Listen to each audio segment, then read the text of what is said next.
Now, Ozan Evkaya will give his talk on harnessing Gen AI for teaching and research. Yes, Ozan, we are with you. We are listening to you. Okay, thank you very much for the introduction. And before then, thank you very much for the, let's say, invitation. And I'm happy to be with you. This is gonna be my first talk in DRP in 2023, and hopefully it will not be the last one. So today we are gonna mainly talk about a little bit the recent news and, let's say, rapid changes in the field of this generative AI. Roughly speaking, I will use that phrase intentionally to cover all of the different, let's say, platforms as far as I can. Most of the time I will speak, of course, but other than that, I will try to do some kind of engagement during the slides, in the middle of the slides. Hopefully it will work. So because of that reason, you will see a link in the chat. Please let me know if it is working or not. I hope it's gonna be working. But to open my talk, I guess I can start from here. Yeah, I decided to add a couple of questions throughout my slides as well, because this is actually more or less a new topic or new area for all of us. And there are many rapid changes recently. Personally speaking, I have been interested starting from the end of November or maybe beginning of December and trying to understand what's happening. One of the major force about my interest is basically the last semester, in the second semester, I was giving a machine learning.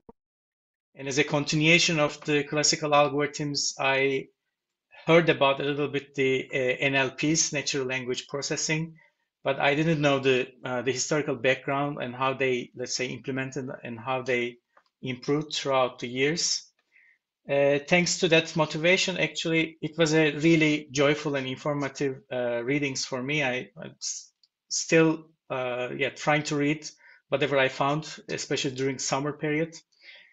And under the umbrella of this title, we will see a couple of things. But before moving forward, I would like to, let's say, collect a little bit data from your side. Feel free to participate or feel free to avoid the question. But please let me know whether it is working or not in general.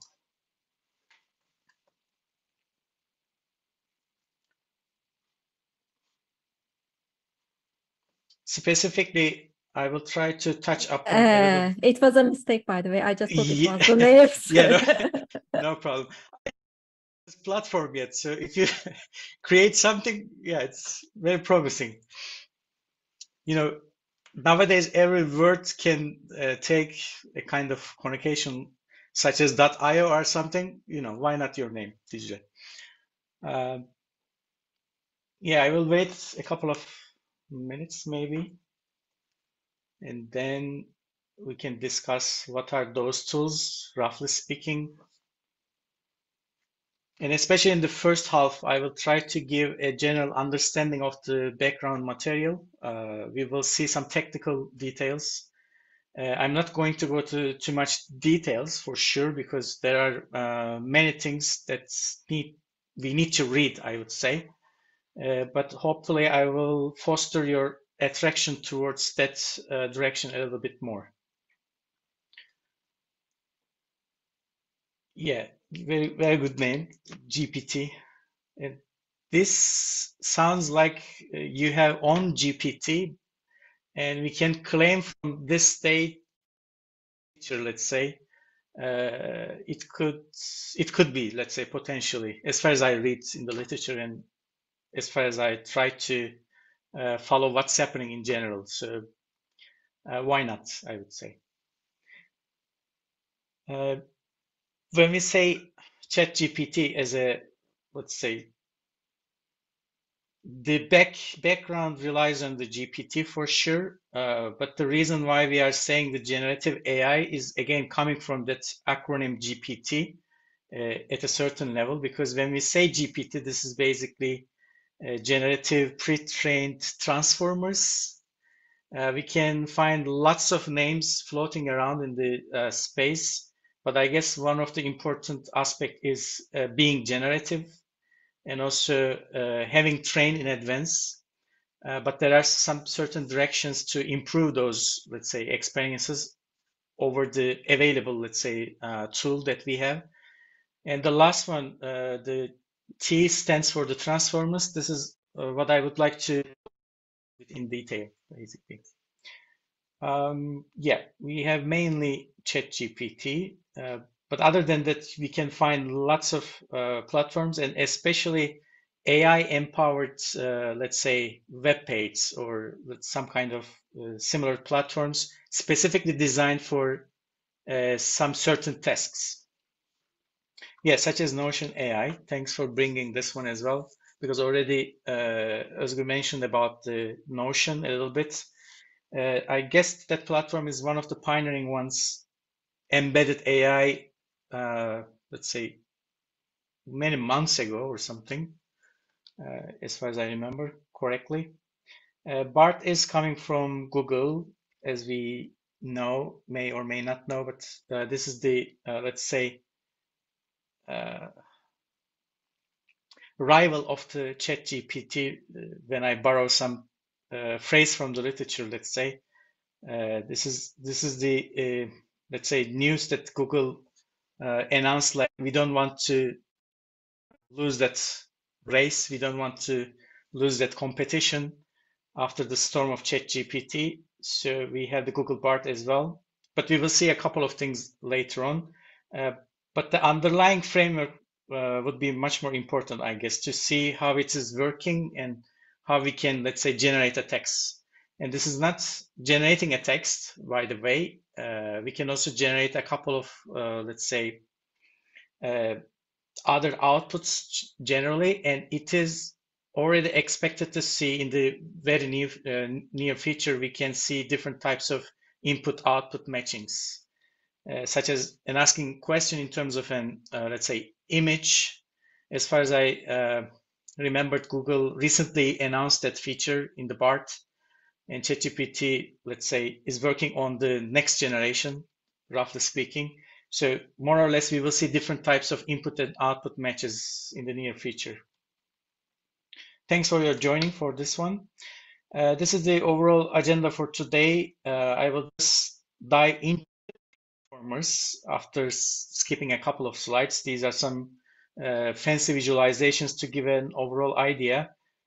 But to understand what's happening in the background, we will actually try to demystify a little bit the transformers nature by mentioning a little bit about the encoder and decoder mechanism, and especially the attention and self-attention phrases.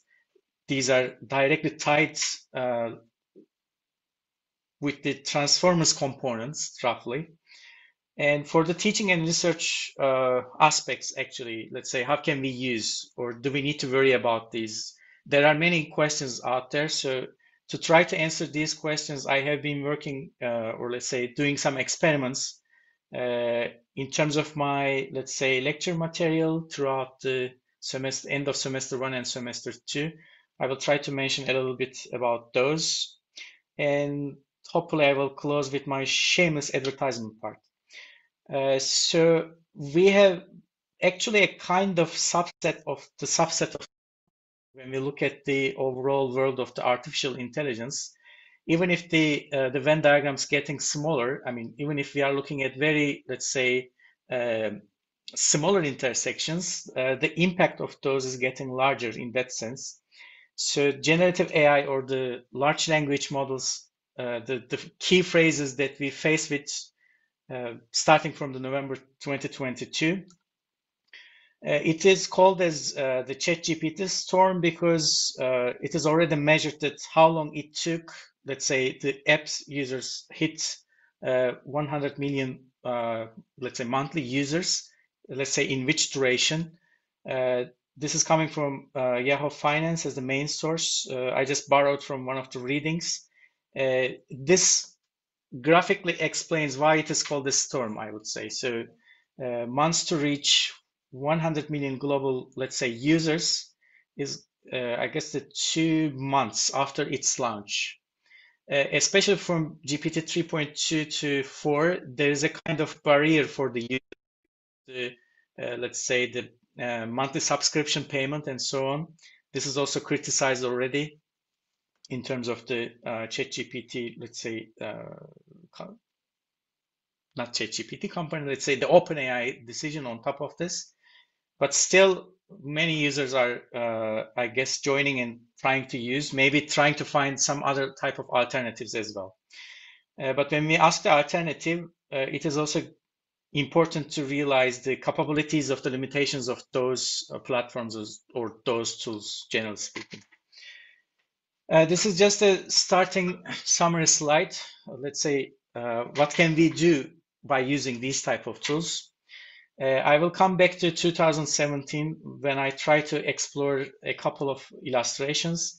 But of course, this is not about generating a text. We can generate the, let's say, images, generate videos, we can generate audios and so on and so forth. You can see a couple of, let's say a couple of companies, let's say, serving. And naturally speaking, I just filtered in terms of my experiences over here, but you can find tons of those in the, let's say, in a classical or very quick web search. Throughout the slides, you will see a couple of questions as well. I guess there is no short and direct answer for those. But if you are interested in, after the talk, please let me know. This is another one. And it will be really beneficial to understand what we have under hood when we talk about these type of tools. So this will be related to the use of transformers, and I will try to explore why actually it was necessary. And starting from 2017, there's a kind of breakthrough in that field in terms of the proposed methodology. That's why it is very well known nowadays. But this is just a guessing word. When you, let's say, read that sentence, we have a fill in the blank type question maybe. The best thing about AI is its ability to something. So what can you say about this verb? Naturally, it's a kind of verb because we already understand from the structure of the sentence over here. This is an also important issue or aspect that the created mechanism within transformers can try to explore, basically, whether it is a noun, whether it is a verb or something different. What could be the meaning of that word in terms of the, let's say, sentence that we used. And these type of questions are actually the driving forces of those architectures. Yeah, we got an answer. Thank you. This is the first one, being creative. What else? What can you say about those? Yeah, quickly create text, codes, and others. I had a very silly answer for it. But as we can realize, actually, we are answering these type of questions in general in terms of roughly speaking, the data in our mind, right? Or let's say, when I read that sentence, the first thing that I realize, okay, I need a verb. This is, let's say, the first step. And then which type of verb would be? It depends on how I describe the AI. I can benefit from, let's say, the use of AI, or maybe the definition of it or something different. And another one is understand what I may want, with minimal input. Yeah, the last one is being able to chat. This is a very hot topic, not surprisingly. So what we are talking in general is about the conversational experience, different, let's say, platforms or softwares. So when we get these type of, let's say, answers, we can imagine in a different way that we have, rather than our answers here, we have lots of data, the text data. It is generally phrased like in many readings, like the corpus text data or something, representing that we have a very big data, I would say, roughly speaking. So regarding those data sets, roughly what the generative AI algorithm in the background is trying to find out the best, maybe not the best, but the suitable, probable, let's say, output that we can complete that sentence. It depends on our experiences. It depends on our, let's say, way of thinking at that moment. Even there's a kind of, let's say, temporal maybe impact on it. But in terms of the generative AI type, they are looking at, in some sense, some potential matches and trying to understand which word should come after to. Of course, it depends on the context as well. So we will see how it is actually managed by the transformers mechanism. But this is a kind of starting point for the working mechanism of these type of tools. Another important force could be the actually the let's say parallelization issue, and in the meantime computational power that we gained maybe a last couple of 2 or 3 decades, I would say, such as transferring the calculations or computations from CPU to GPU. I'm not an expert on this, but we can easily find, even in the Jupyter notebook for running a Python, let's say, task, whenever there are some issues about the computational demand, it is suggested from CPU to GPU or maybe TPU for a large-scale computations. Other forces can be listed like the cloud computing, hardware, software optimization, and so on and so forth. This is just one aspect, I would say. But if we just go back to the previous question, in that slide, I would like to underline what are the, let's say, the probabilities of potential answers. This is coming from what is ChatGPT doing and why does it work, let's say, blog written by Stephen Wolfram. So there are some words having some, let's say, percentages or frequencies. Those frequencies somehow coming from the pre-training process, so that these type of algorithms or the mechanisms trying to make a best guess. And of course, there are further parameters that we need to be aware of, because this is not giving the same answer all the time. Whenever we write down something in the ChatGPT or in other platforms, the output is, so we have also the randomness under hood, and this randomness is guaranteed by additional parameters. One of them is called the temperature. I will try to give an example later on. But regarding this randomness, we can end up with different, let's say, answers for this, or let's say different words to fill in the blank. If we just dive more into the, let's say, large language models working mechanism, this is another prompt. Let's say, I wish that I could be fill in the blank, please. We have some kind of the samples, the word of samples, and some of the words, let's say, having the low probabilities, and some of the words have larger probabilities. And from that sample of words, or equivalent to saying sample of tokens, because in the jargon of large language models, it can be also represented by tokens. We are randomly drawing one word at the end. So this randomness guarantees at a certain level the creativity and conservative in the generated output. As we can see here, even if the better has larger frequency over here, the bird is selected.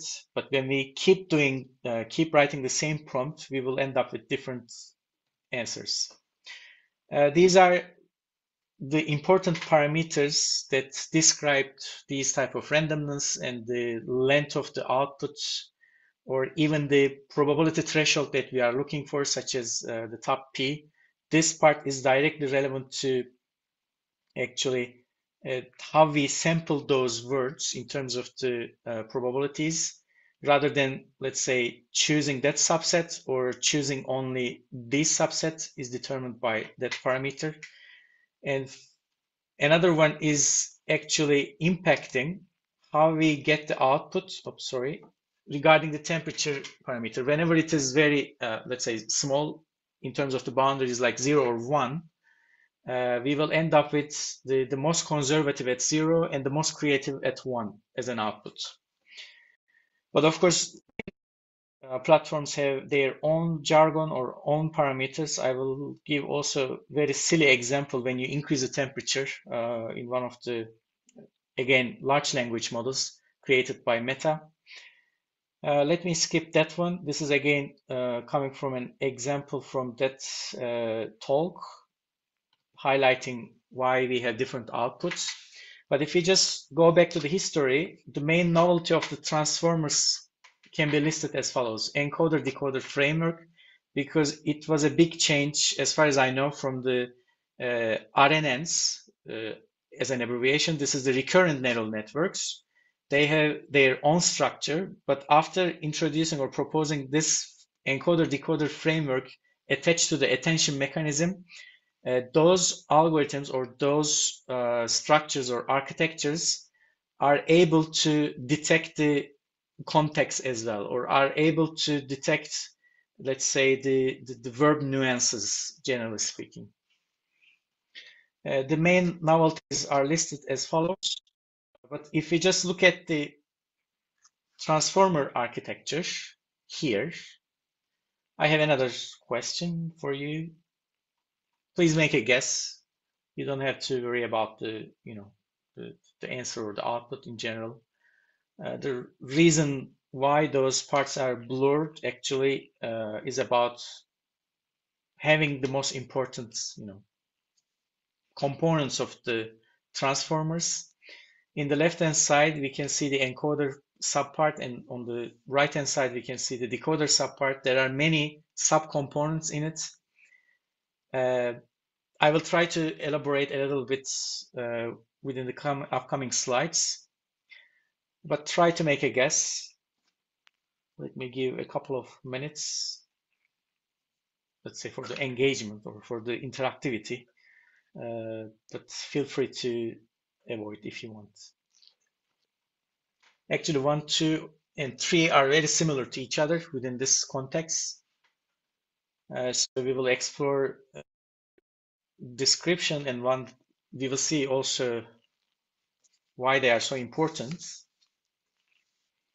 In one of the upcoming slides, I will try to summarize how that structure works, generally speaking.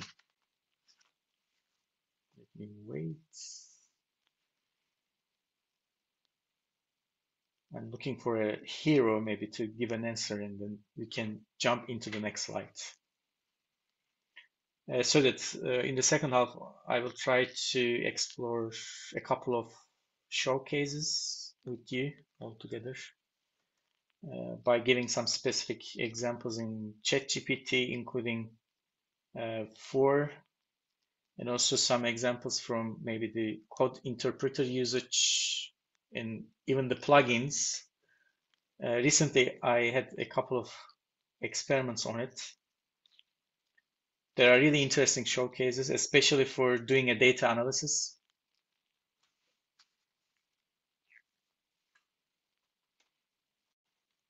Yeah, a minute I will be skipping if you don't want to participate, but you will see that 1, 2, and 3 are the backbones of this encoder-decoder framework. And somehow, they are taking a similar type of, in terms of the structure, they are taking a similar type of inputs and creating, again, a similar type of outputs. And especially this connection will be very crucial within this framework, because we are paying something to different components of the data that we have, whether I have an input or the targets variable. And you can imagine in that context, like the translation from one language to another language. We will also see some examples in a visual way to see how those RNNs are, let's say, changed throughout the years, especially starting from 2017. Okay, let me just move forward to see what's happening inside of those areas. But if we look at the history, we can go back to the recurrent neural networks with still encoder-decoder framework, but except something very important for transformers. When you look at the left-hand side, you will see that transformers are, I guess that was a sentence good or something, if I'm not, sorry, great, with an exclamation mark. And imagining that we are actually translating from one language to another one, on the right-hand side, it is written in German. In the previous architecture, it was like creating one single state over here, which is an output from the encoder, so that decoders must decode that information given in this state. Generally speaking, these are called as hidden states to convert into, let's say, the same sentence into Germany. This is at the same time one of the bottlenecks of the encoder-decoder in that framework. To get a more flexible, let's say, architecture, those hidden states are multiplied in some sense. And also very important mechanism is embedded within decoder, firstly. So now we have different hidden states. So this will actually constitute the combinations of our inputs that we will see. And then throughout the decoder, there is another phrase over here, the attention. In the previous version, we can imagine that this is the attention itself, just embedded in the, let's say, decoder subpart. It is not available in the encoder, but this plays an important role for, let's say, creating the output sequence or output words, or instead of words, I can also use token in this lingo. This creates a more contextualized understanding of what we have as an input, as a sentence. In some sense, it's one of the major force of getting good translations when you use different types of platforms, such as Google Translate or anything else. But in that framework, we have only one attention over here, and then, not surprisingly, it is also duplicated in the encoder framework. This is more or less the general structure of the transformers, but as we tried to discuss in the previous question, we can also expand and we can zoom in inside of these components. Let me just move forward to that slide. So within each component, there are consecutive, let's say, calculations. Again, assuming that I'm translating from one language to another language, our input over here is a kind of sentence, but to represent the sentence, let's say, the way that transformer can understand, we need to first complete the tokenization process, let's say.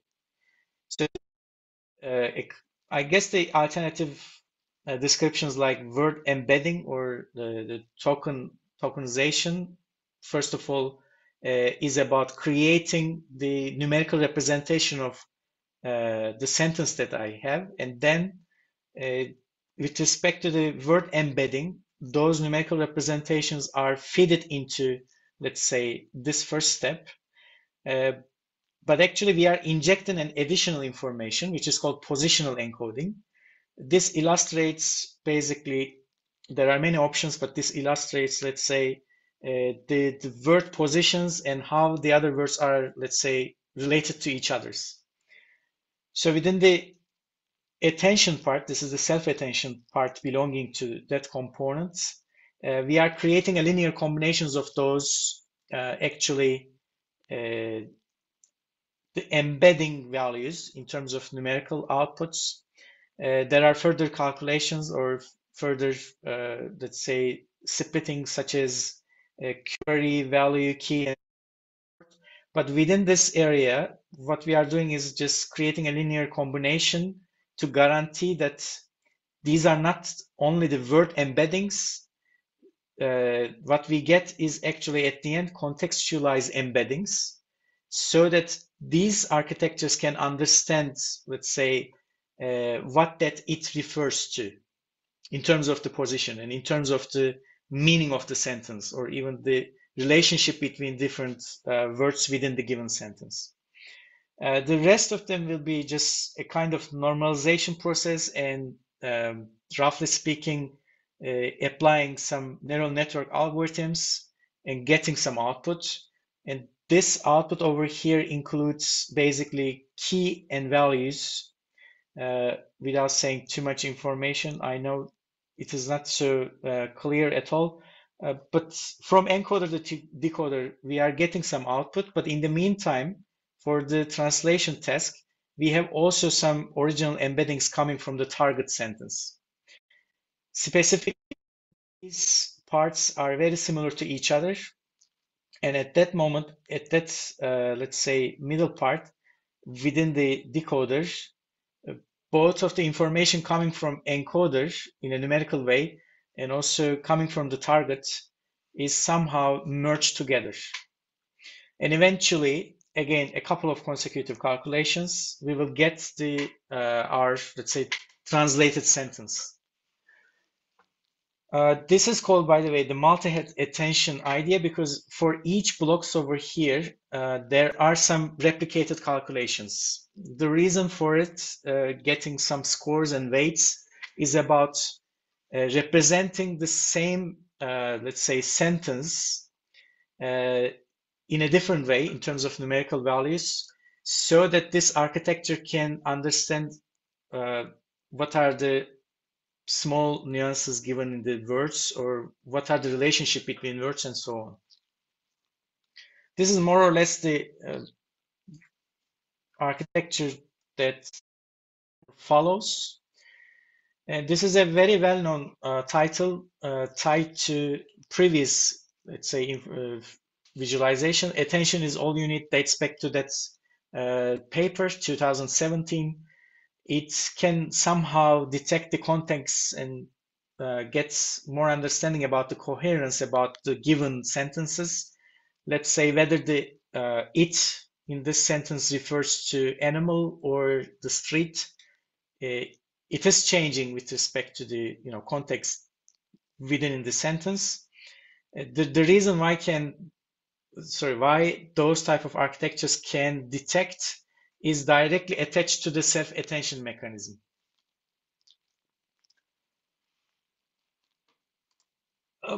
This is not visible, so I will be skipping that one. It was an experiment writing a prompt in ChatGPT, but let's have a look at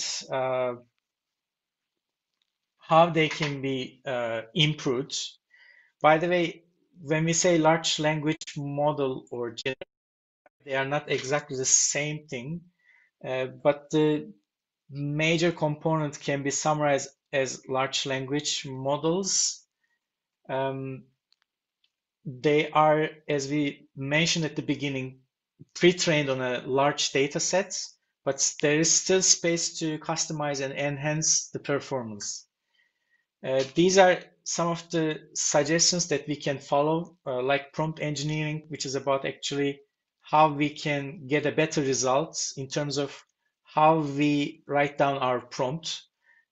Even in some open educational platforms, you can find these type of lectures and so on, online trainings. Supervised fine-tuning, another option. And actually, the plugins are very, let's say, commonly used nowadays, and I will try to give an example from it. But this is more or less how we can customize and enhance these type of tools, these type of models. And I will try to spend some time on this one and the plugins a little bit. And still, to be honest, I'm trying to learn supervised fine-tuning, because it actually requires giving your own data in terms of the prompt and output structure as well. But there are many shortcuts, such as I can chat with my PDF file as an example, or even a text file. It could be a multiple PDFs. You can find many showcases in the website, different websites. At that moment, let's try to discuss what could be the limitations of generative AI or ChatGPT and its friends generally. If there is anything popped up in your mind, please try to put here, even as a single word or something different. The limitation that you already heard about it, or maybe you can think of at that moment. Up to the moment, it was just a kind of, advertising what we have. Background material, very briefly, I would say. But still, in terms of, let's say, large set of capabilities, still we have very important limitations, or let's say risks when we are using those. Without further ado, when you search it, you can find, let's say, if I'm not mistaken, OpenAI company has a kind of open acquisition or something in US, especially for the security and privacy issues, of course, not resolved already all over the world. And this is a key issue, it seems, because a CEO of a company turned out to be a kind of important political figure, having discussions with, let's say, the leaders of the countries, right? Yeah, we got one of them not being up to date. This is a very good one, especially when we played around the ChatGPT. In terms of our questions, automatically says that, sorry, mate, but I'm just, trained up to that time, September 2021 or something. So I cannot give an answer beyond that, let's say, time threshold. I guess eventually they will fix that issue. And as far as I read before, it is possible to allow ChatGPT to search within, the website as well, such as Google's BART or Microsoft Bing AI. But somehow they disabled that feature with a good reason at that moment. But my guess is it will be somehow relaxed in any way. Or maybe we will discuss another type of generative AI tools. The accuracy is another one. Many thanks for bringing this one. Especially in terms of different subject fields, we can get different experiences, even in the ChatGPT 4 or maybe 3.5 itself. When we are doing some mathematical calculations directly, we need to be very suspicious about the accuracy. There are some alternative ways to improve already, such as Wolfram plugins. I will try to give an example for it.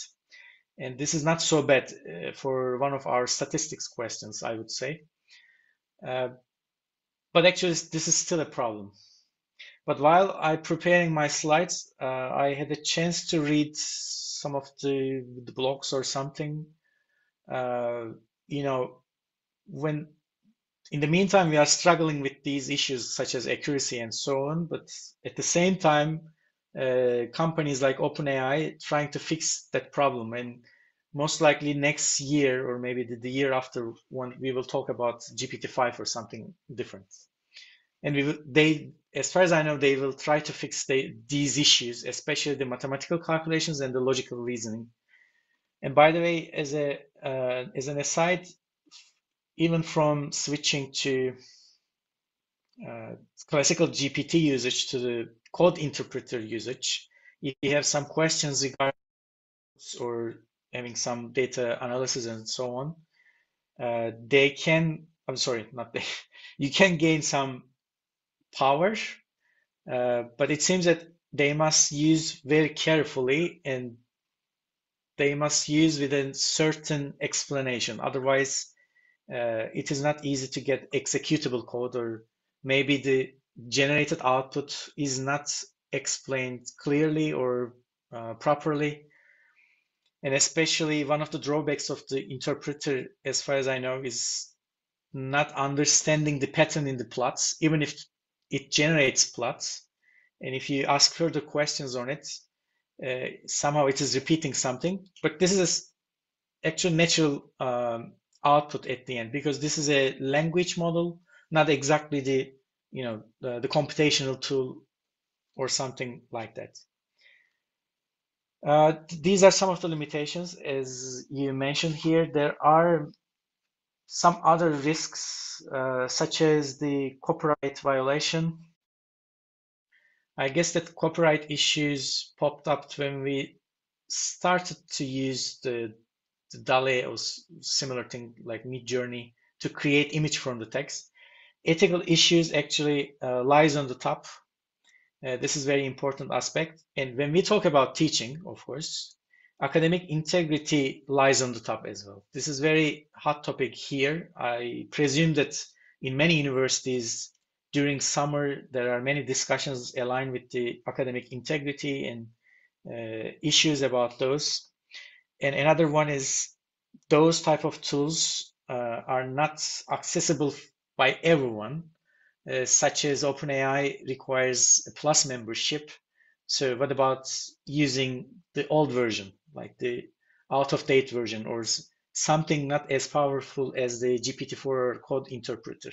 I have been thinking about this as well, especially when I did some experiments in terms of our project questions, even in the statistic data science course or machine learning course. They can create something, especially when the students are using code interpreter or some relevant tools. But what about the others on the other side? If you look at, thanks for participation, by the way. If you look at the tomorrow a little bit, they say, I'm trying to learn as well, it will be more integrated, it will be more multimodal, such as giving an image input and getting the text output, or vice versa.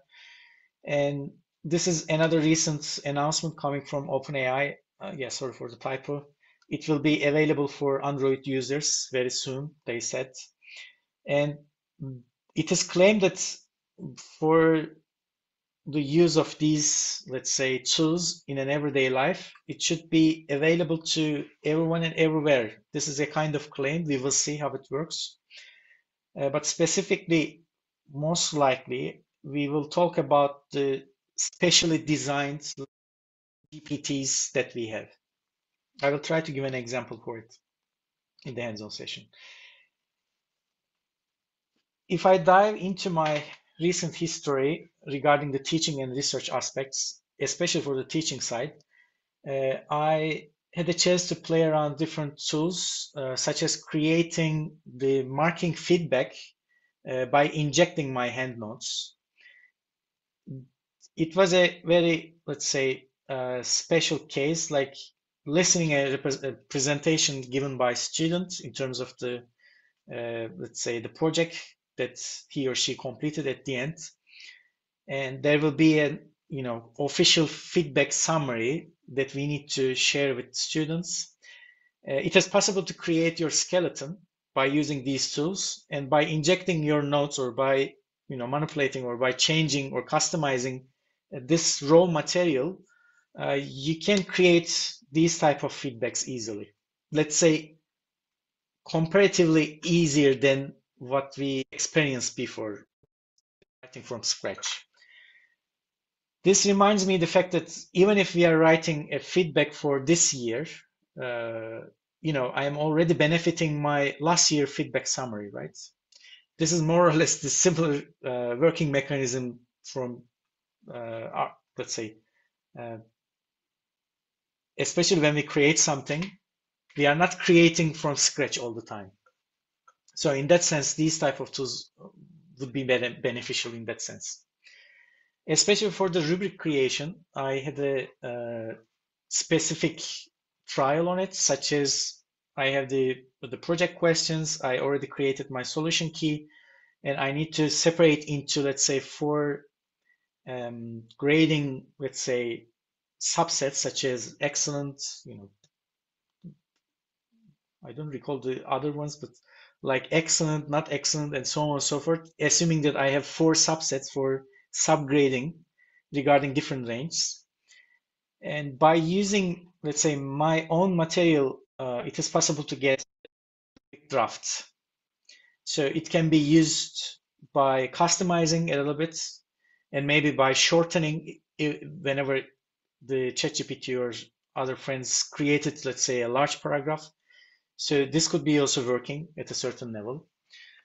I worked around Synthesia.io, if I'm not mistaken, to create some supplementary videos, supplementary materials from text directly, such as the machine learning pitfalls coming from a scikit-learn website.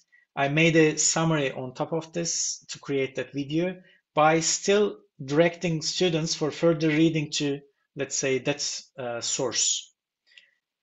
This is very special one that I'm interested in. This is called basically the knowledge-based system. It is about a kind of chatting with your own material, even if it is given in the text format or PDF format. I tried, let me just try to give this example from here. This is a perfect moment, I guess. That's line of the list. Specifically for statistics course or data science course, especially for the data science course. I remember from the first couple of weeks from last semester, many of the tutors or many of the lecturers, we were all struggling about giving some kind of, let's say, guidance on the use of GitHub. Of course, this is not the best approach at that moment, but I made an experiment on it. This is IDS Helper, the name, because Introduction to Data Science. And it has basically created our, let's say, course web page and some additional web page sources regarding the GitHub. And then you can actually ask a couple of questions here. I guess I have already some, such as what are the 5 main commands for GitHub usage as a novice learner? Surprisingly, Git pull is not. So this is a very crucial drawback. But still, it says something about what we asked. And in the background, that knowledge base is running by ChatGPT-4, but tailored to the given material at a certain level.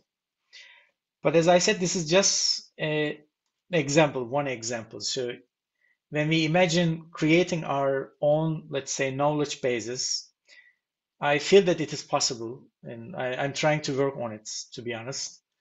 And we can feed many of the PDF files or some other information to get direct, let's say, draft material that we can use, such as answering question of any student already posted in a Piazza platform or something similar, I would say. This was very interesting experiment for me as well. And as far as I read from the literature, such as the perceptions and understandings of the students and stuff, there should be some actions. There are some guidance on it created and most likely will continue to be updated. Please let me know, do you have any other experiences similar to or different from those in the list? Or maybe you can suggest anything else. I really appreciated it. And for the teaching and research, we can use those tools directly, but let's say for teaching, or maybe, yeah, for teaching at that moment, I have been interested in how can I get or how can I create really good questions. This was my starting motivation, I would say. Because when I made some experiment on the data science quiz questions, quiz exercises, you can immediately get your answer from ChatGPT 3.4. Now I have been trying to do the same thing in, let's say, GPT-4, whatever I ask to code interpreter, especially when we have R coding, let's say, syntax, maybe the Python, especially for the code interpreter. Python is the background, so you can immediately get some answers on. And you can also ask open-ended questions to the code interpreter, it seems. I would like to show you just a couple of outputs from here. Yeah, I certainly admitted that I had to pay to do those experiments, but it seems it's working to do.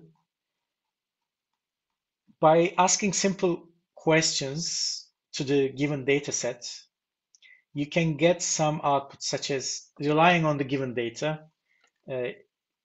You can implement some models, you can make some comparisons, and code interpreter allows us to see here the related Python coding.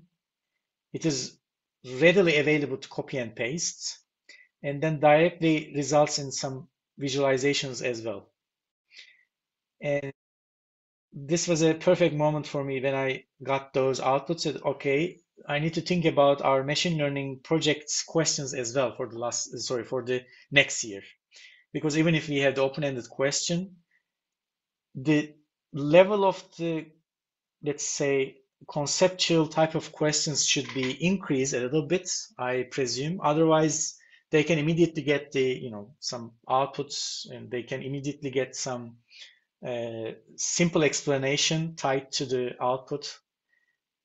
And most likely, they can benefit from the code GPT-4 in a different way, so that they can create something and they can ask to the GPT to interpret, maybe. Even if they will get not an exact solution, they will get something at the end.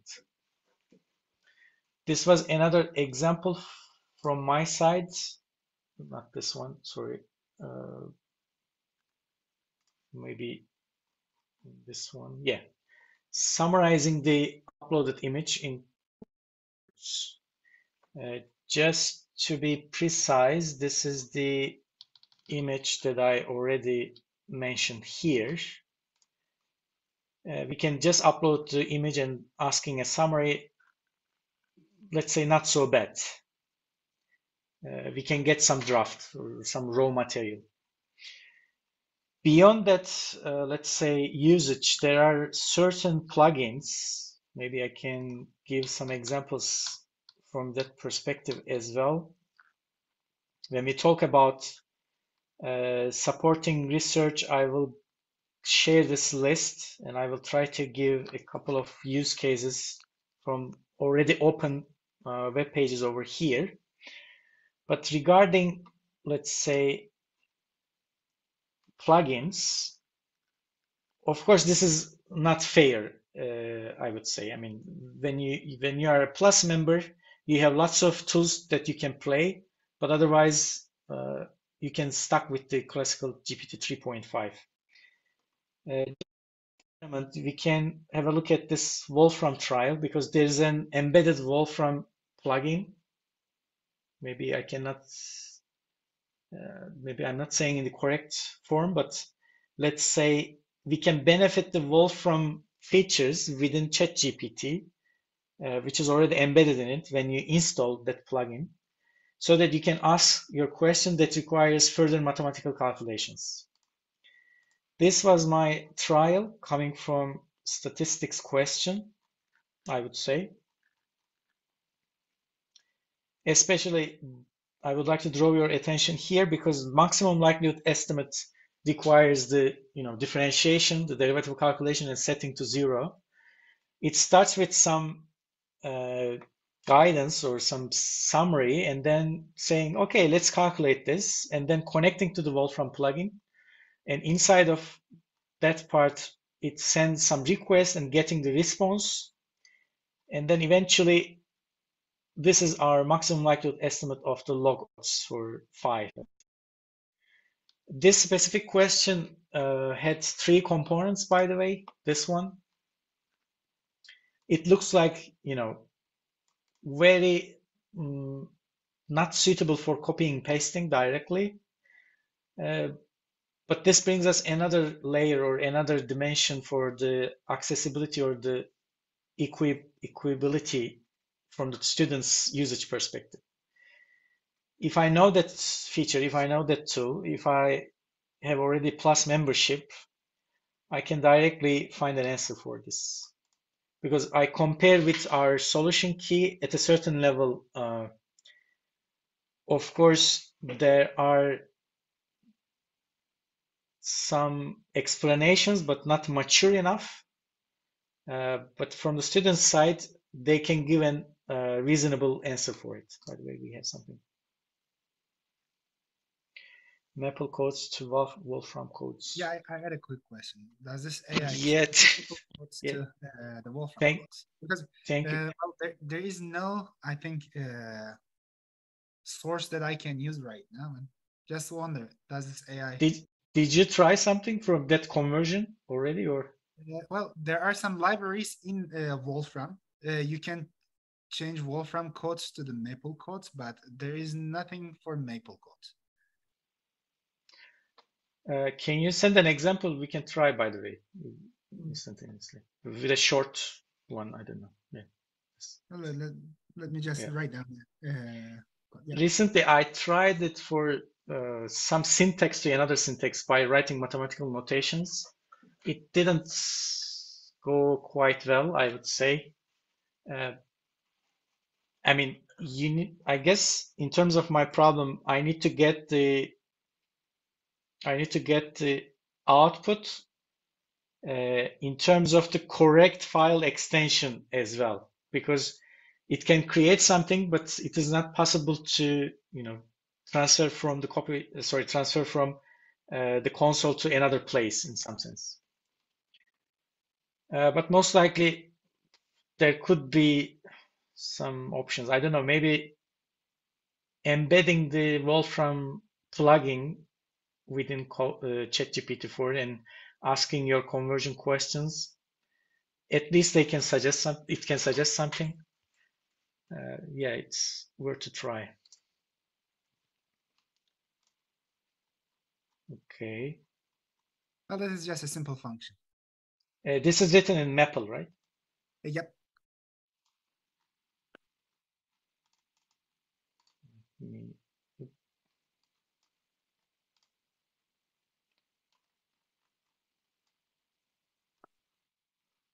Maybe I'm not so good at copying and pasting.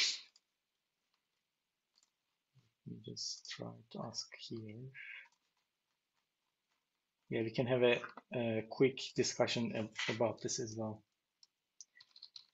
Convert to given, let's say, Maple code to, you said Wolfram, right?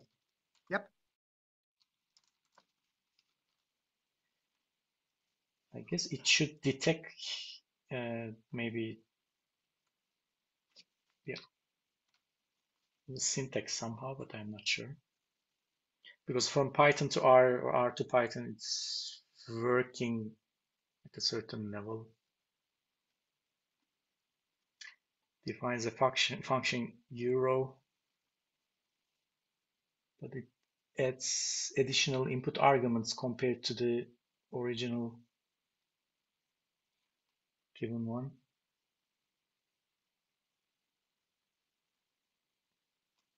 Well, actually, the given one does not have anything on the left-hand side. It is just a letter U subrow in the Maple. Yeah, I mean, it somehow adds these ones, but this is not correct, right? That is the arguments, yes. Well, it is also correct because the function is depending on 3 variables, so. Okay. Yeah. It's just naming the function. I mean, you can try this one, but as it said, it would be sometimes it is not executable or usable directly. Well, if you send the code, I have Wolfram as well. I can. Yeah. I can check it. Put it in the chat.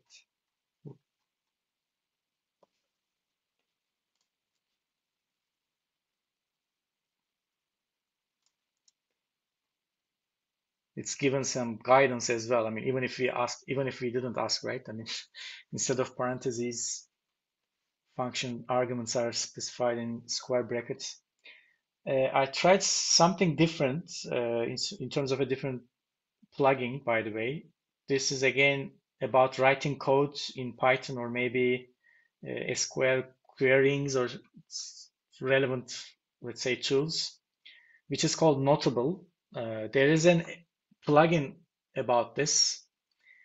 This was also crazy because when you just make the connection between the ChatGPT-4, relying on the plugin, to the, let's say, data set that we want to work, such as this one, it can create something.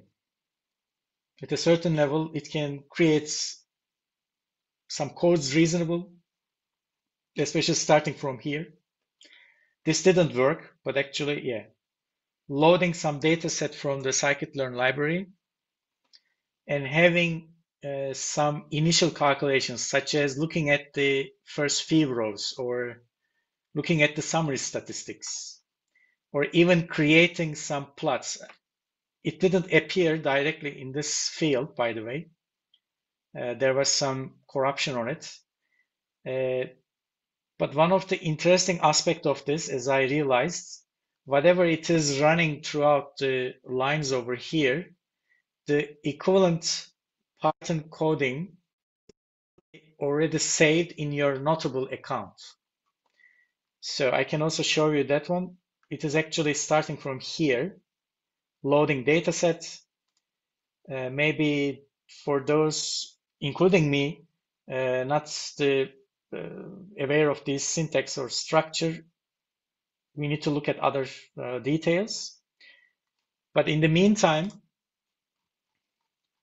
you can see over here, if I go back to my account,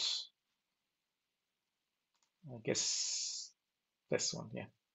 It automatically creates and saves all of those lines as a Python script.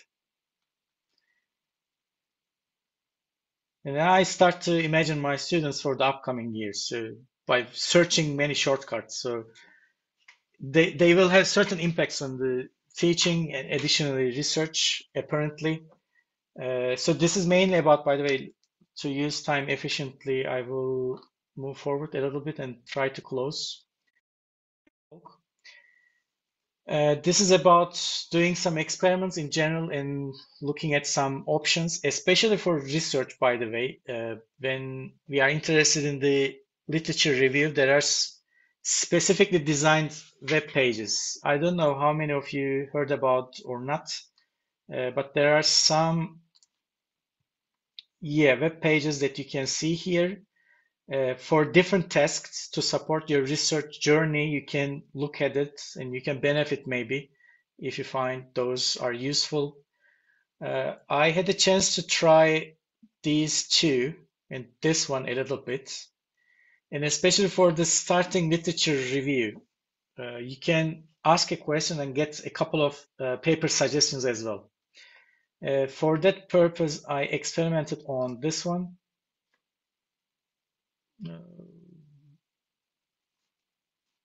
Well, let me just ask this one. Oh, sorry. I would like to show you another one first.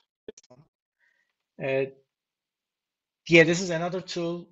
I would say we are really surrounded by different .io or .com empowered by artificial intelligence or generative artificial intelligence type of tools or methods. This is another one, not surprisingly. Let me ask this one to the one that I would like to mention more. Ask a research question. I'm not aware of the database of that elicit, but different platforms have different set of databases to reach out those papers. But it is about having a starting brainstorm aligned with a certain question. let's say, what is the current state of dependence analysis in terms of my research area in hydrology and drought monitoring, we can get a couple of suggestions over here. Research trends of hydrological drought, systematic review, review of dependence modeling, review of drought monitoring using remote sensing. Yeah, if I try to filter, or sorry, not filter, sort by year, let's say, we can see in terms of the elicit search and in terms of its database, let's say, we can play around what we obtained. We can make a list. We can get some summary over the specific papers. And these are very, good features that we can benefit from, as a starting point of doing a research. My motivation was about actually trying to write a review paper. I don't know, I can't find any time for it really. But starting with the simple questions, we can get very good set of suggestions. And as I said, this is just one of them, I would say. This is, let's say, just not an exhaustive list. So most likely you can find more, but specifically those may be useful for it. But this brings us another question, which is the best? But while keeping the best solution, let's say, are we violating something? Still, we don't know, most likely. Let me just skip those. I don't know where we are exactly, but there are lots of things happening, such as the potential announcement of ChatGPT 5 or some other new features. All of those stuffs are my recent motivation to bring that topic to DRP, actually. Thanks to Ülgen, by the way, he found that this is an interesting idea as well, and that allows that talk today and sharing those. If you want me, if you have any kind of question for me, I would like to hear your voice. But other than that, I will closing my at that moment after 1 minute without giving some other further details. Yeah, thanks for having me and thanks for your participation for today's professional development talk.